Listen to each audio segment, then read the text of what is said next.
How to invite friends to like page on Facebook. Hey everyone, welcome back to the channel. In today's video, I'll show you exactly how to invite your friends to like your Facebook page using Facebook app.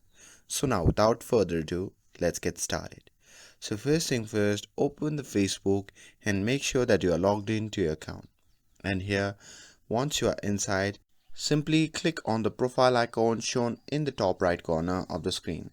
And from the drop down menu, simply switch over to the page that you want to invite people to.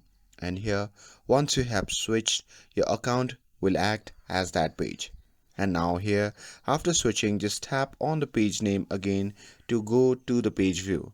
And from here you can simply scroll down and tap on the three dot icon shown in the right side of the screen under the add to story button.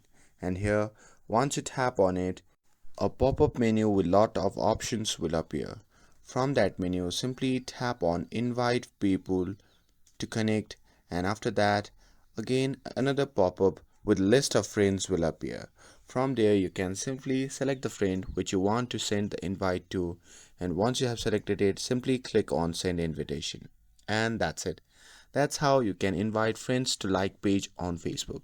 With this, if you found this video helpful, then don't forget to like, share and subscribe to get updated for more videos. Thanks for watching, and I'll see you in the next video.